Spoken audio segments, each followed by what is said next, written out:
அனைவருக்கும் வணக்கம். நான் உங்கள் தோழி. இன்று நாம் காணும் பதிவு சமையல் காலிஃப்ளவர் கிரேவி. அதற்கு காலிஃப்ளவர் தேவையான அளவு எடுத்து உங்களுக்கு விருப்பமான சைஸில் நறுக்கி கொள்ளுங்க. கொதிக்கும் தண்ணீரில் உப்பு 1 ஸ்பூன், மஞ்சள்தூள் 1/2 ஸ்பூன் சேர்த்து காலிஃப்ளவர் 5 நிமிஷம் போட்டு எடுத்து வடிகட்டி கொள்ளுங்க.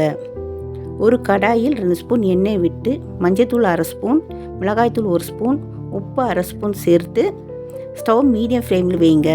காலிஃப்ளவர் சேர்த்து 2 நிமிஷம் நன்றாக மசாலா பிடிக்க அளவு கிளறி விடுங்க. பிறகு ஒரு தட்டில் எடுத்து வைத்து விடுங்க. ஒரு கடாயில் எண்ணெய் 2 ஸ்பூன் விட்டு வெங்காயம் 2, தக்காளி 4, இஞ்சி 1 துண்டு, பூண்டு பற்கள் 10, முந்திரி 5 நன்றாக வதக்கிக்குங்க. அது ஆறிய பிறகு பேஸ்ட்டாக செஞ்சு வைத்து கொள்ளுங்க. ஒரு கடாயில் 2 தேக்கரண்டி எண்ணெய் விட்டு பட்டை 2, லவங்கம் 4, ஏலக்காய் 2, பிரிஞ்சி இலை 1, சோம்பு 1/2 ஸ்பூன், கல்பாசி சிறிதளவு சேர்த்து அதில் அரைத்த பேஸ்ட்டை சேர்த்து நன்றாக வதக்கி மிளகாய்த்தூள் 1 ஸ்பூன், மஞ்சள்தூள் 1/2 ஸ்பூன், தனியாத்தூள் 2 ஸ்பூன், கரம் மசாலா அல்லது சிக்கன் மசாலா 1/2 ஸ்பூன் சேர்த்து கலந்து வதக்குங்க. இதில் காலிஃப்ளவர் சேர்த்து நன்றாக வதக்கி 1 டம்ளர் தண்ணீர் விட்டு கொதிக்க விடுங்க. உங்களுக்கு தேவையான திக்னஸ் அளவுக்கு தண்ணீர் விடுங்க.